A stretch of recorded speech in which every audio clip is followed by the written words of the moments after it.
Hey guys, Sean Media just want to do a big shout out to Rugby League Coffee Lounge. All the best this year, 2020. Alright, oh yeah! Fuck!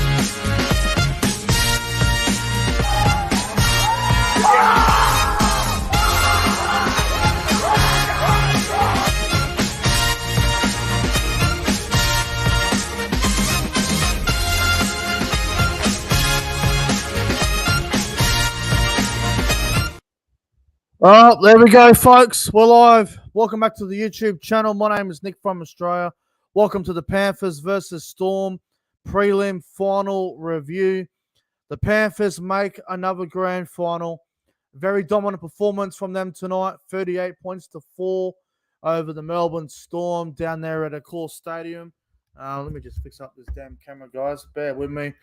If you guys are new to the channel, don't forget to like the stream and subscribe to the channel. I would really appreciate that.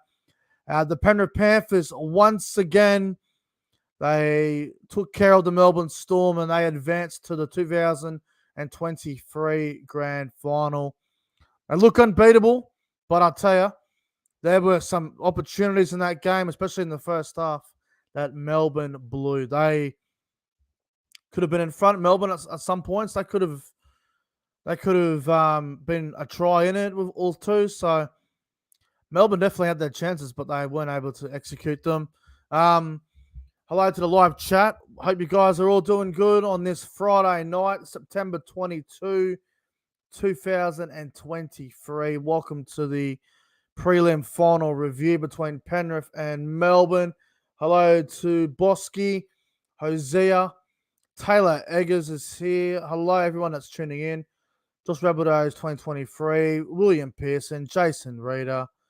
Yeah, it's kind of what we expected. My score prediction on Tuesday was Penrith 22-6. It ended up being 38-4, so Penrith just seemed to be too clinical. They just have too much. There were a few calls that surprisingly went against Melbourne. Usually Melbourne are the ones that get all the 50-50 calls, but tonight Melbourne had some of those calls that usually go their way go against them, which doesn't happen all that often. But we're going to get into the review. We're going to get straight into it. It was definitely a disappointing game. We all kind of expected Penrith would win. We were hoping for a closer game tonight, but I was fairly confident that Penrith would be far too good for we kind of figured they'd be too good for the Storm. Yeah, it was just one of those things, at half time it already felt like it was over. Sorry guys, I'm just trying to post this thing on social media. Oh, there we go. All right. How about the referee not setting anyone off? That was great. Kept the game going. Yeah, well, I was scared that Nelson was going to get binned for that push on Cleary, but he didn't. So, thank fuck for that. All right. I got some notes written down here, so let's get into it.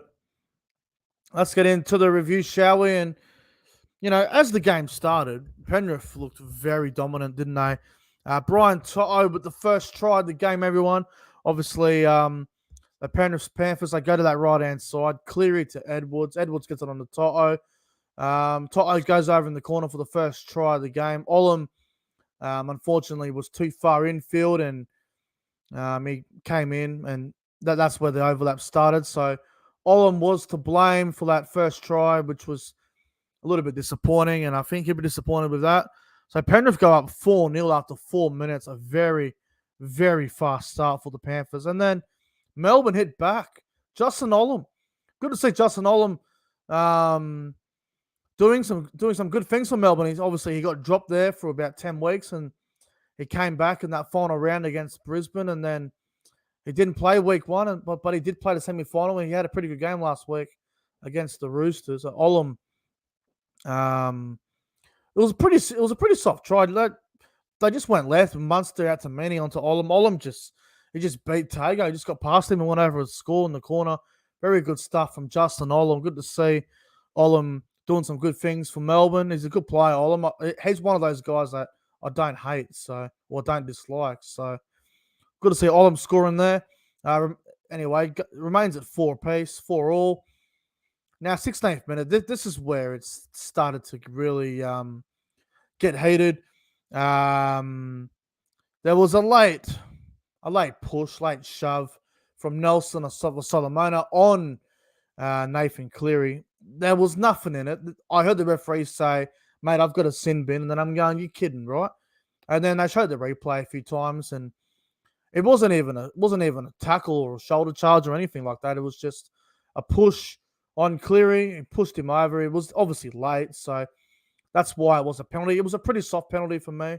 There wasn't a whole lot in it, but if you're gonna tackle, or if you're gonna contact players late, then you're gonna get penalised for it. That's just how it goes. So Penrith go up 6-4, and then Penrith score again in the 21st minute. Brian Toto getting himself a double. Again, they just go down the right-hand side. They find the numbers, and Brian Toto goes over in the corner, as he always does. Panthers go out to a 12-4 lead. Cleary kicked the goal from the sideline, which was excellent. 12-4 for Penrith. It's 12-4 is a pretty good scoreline to be up in a prelim final. So they were looking good there, the Panthers. And then we get to the 28th minute. Now, I can't agree with this try. The Taruva try, I strongly disagree with. I don't believe this should have been awarded. I reckon this should have been overturned, and it should have been a no try to the Panthers. Now, Taruva scored over in the corner on the left-hand side. They go over to the left-hand side there, and they find the numbers. Taruva goes over in the corner. If you go back and have a look at it, Stephen Crichton is the decoy runner there. Stephen Crichton contacts Nick Meaney, takes him out of the equation, and that gives the opportunity for the Panthers' left-hand side to find the numbers and score in the corner. So Taruva getting that try, I disagree with it, because as far as I'm aware, unless I'm wrong, someone can prove to me otherwise, no decoy runner is allowed to contact the defender. If you're a decoy runner, you can't contact the other team. You can't knock them over like that. And Nick Meaney was taken out. I saw the Melbourne Storm trainer on the sideline. He was furious. He was going off with the referee, going off with the touch judge. So I can't believe that try wasn't even looked at by the bunk. I can't believe it was try confirmed. I thought they would have had a look at it for sure. So I'm a little bit disappointed with that try. I'm actually quite surprised I gave that. So we end up at half time after all that, and the Panthers lead 18-4. It's a very good lead for the Panthers. 18-4 at half time. It's a long way back for the Storm. 18-4 is a big margin in a final. So a long way back for Melbourne. I did not think the game was over at half time. I thought to myself, all right, it's 18-4 Penrith. I got one try, which I think should have been disallowed, but it's still a very significant lead for the Panthers. So I was like, well, the only way Melbourne can come back is if they score first in the second half and they take some risk. And unfortunately for Melbourne, their risk were not working. Every time I took a risk, it'd be a bounce the ball going the wrong way, or it'd be a contest that didn't go to plan. All the above. It just wasn't working. We get to the 53rd minute there, and Liam Martin puts on the fend on Cam Munster. It was a very impressive run from Liam Martin with the fend. Finds Nathan Cleary back on the inside. Cleary scores. Panthers 24-4. That pretty much seals the deal. Panthers on the way to the grand final. Melbourne are not coming back from 24-4. It ain't happening. Anyway, 2 minutes later, Panthers are in the mood once again. I go down the left-hand side to Crichton, gets it on to Taruva. Taruva's away. Inside to Dylan Edwards. Edwards scores. Panthers 30-4.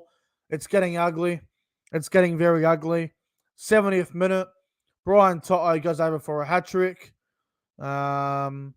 Just too easy. What are we now? 36-4 Penrith. And then there was a penalty goal late in the game. I think there might have been a shoulder charge from Seve on Spencer Lenu. I can't believe Spencer Lenu getting smashed like that. I couldn't believe it. Panthers leading 38-4. Unbelievable from Penrith. I thought Melbourne were in the game for a long time, and they definitely showed some good signs, but 38-4 Penrith. It's just one-way traffic. It's clinical. It's ruthless, and they just prove why they are the best team in the NRL. They've won the last 2 grand finals for a reason, and it's their comp to lose, like we've all been saying. Now, obviously tomorrow, I'll be up in Brisbane. I'll be attending the Broncos versus Warriors prelim final. I'm looking forward to it. It's going to be a great atmosphere. It's going to be a great time. No matter who wins tomorrow, whether it be the Broncos, whether it be the Warriors, I'll be cheering for them in the grand final.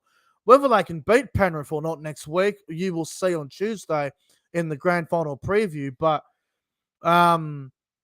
it's going to take a hell of an effort for anyone to beat Penrith. I think the Broncos have the game to do it.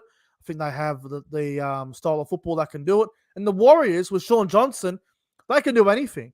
And then Fanil Blake and all these sort of players, I know Penrith gave it to them in week 1 of the finals there, but the Warriors at full strength, they are capable of beating any team, including Penrith. So no matter who wins tomorrow, it's going to be a great grand final next week, in my opinion. So, look, Penrith here, they were just far too clinical. Everyone played their part. I mean, Jerome Luai, who I absolutely despise, and I can't stand Jerome Luai. I can't stand him. But you got to give him credit for tonight. He come back after 4 weeks from a dislocated shoulder, and tonight he was involved in a lot of contact.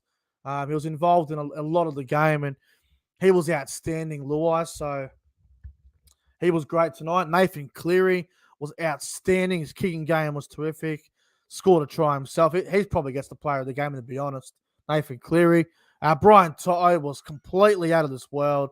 I can't praise Brian Toto enough. He was outstanding. One of the best performances he's had in a game in a very long time. Thought Stephen Crichton was actually fairly quiet for his standards. Tago had obviously he had that bad error on Justin Olam, who scored that try on him, but outside of that, Tago was great. Taruva, Edwards, they all do their job. Edwards was also fairly quiet for his standards, but he was outstanding. He did his job as well. The Panthers forward pack, which is very dominant, man. Fisher Harris, Leota were fantastic. Sorensen was great as always. Liam Martin had a good game. Isaiah Yeo. Now, Isaiah Yeo gets on my nerves because he always slows down the ruck and gets away with it. But attack-wise, Yeo was phenomenal. He had a great game. He had a bloody great game. And the Panthers bench didn't do a whole lot tonight. I thought Lenu did some really good things. They were very good. Now, having a look at Melbourne's middle, again, I've been saying this for the last, I don't know how long, probably the back end of the year. Melbourne don't have any front rowers. This is the problem. Kamikami for tonight, 66 meters. That's not good enough in a prelim final. Welsh, 65 meters. Welsh did go for a HIA, which can be excusable for 15 minutes, but outside of that, it was terrible. Eli Katal was quiet. Trent Liero was terrible. Josh King, probably one of the only ones that had a go. Nelson, he just wanted to fight everyone. Nelson. Tarek Sims was shit. Eisenhuth was shit. Bronson Garlick starting. The decision to start, to put Harry Grant on the bench, it worked against the Roosters, but you got to remember, it ain't going to work every week. Putting Harry Grant on the bench was a terrible decision. Craig Bellamy doesn't usually get these calls wrong. Craig Bellamy definitely got that one wrong for me. So I can't believe Harry Grant was on the bench and he had no impact on the game. He did make one line break there where I was like, here we go. And then he passed it, and then Nathan Cleary got the intercept. So Harry Grant quiet. Munster and Hughes. I mean, Hughes looked dangerous in periods. Munster couldn't get into the game. The forward pack was too dominant. That just means Munster can't get into the game at that point. Melbourne's backline, Nick Meaney. Look, I feel sorry for Nick Meaney. He is getting criticised on social media right now for his performance, but you can't put it all on Nick Meaney. He obviously didn't have the best game tonight, Nick Meaney, but he tried very hard, so you can't fault him at that. It just wasn't a good night for Melbourne in general, to be honest. Olam was probably one of Melbourne's best. Warbrick had some good moments. Seve lost his cool. Remus Smith was extremely quiet. It was a really tough night out for the Melbourne Storm, but you got to give credit to the Penrith Panthers. I think they were 17 from 17 with a completion rate at one point. Very dominant as well. So before I go and wrap things up here, my top 3 players from the game. Number 3. Look, number 3, I've got to go Isaiah Yo. He was outstanding, Isaiah Yo. Probably the third best player on the field for me. Number 2, Brian Toto. He was terrific. And number 1, player of the game, man of the match. You got to give it to Nathan Cleary. He was easily the best player on the field. So Nathan Cleary gets my player of the game. But anyway, guys, that wraps up the preliminary final review between the Panthers and the Melbourne Storm. If you guys enjoyed the review tonight, don't forget to like the stream and subscribe to the channel. Let me know in the comment section your player of the game and your opinion on the game as well. I'm going to get on out of here. And also, if you're going to be at the Broncos-Warriors game tomorrow, come and see me. I'll be sitting towards gate E and D and all them sort of gates. Like, I'll be sitting around there. It's going to be a good time. I'm going to be on Caxton Street side pretty much. So if you're going to be at the game tomorrow, let me know. I'll put up a poll on Instagram, see how many of you are going. But anyway, guys, that concludes the review. Have a phenomenal Friday night. I'll see you tomorrow. I'll be at Suncorp, so there'll be a vlog and everything like that. Anyway, take care, everyone. Have a good night. And see you guys tomorrow.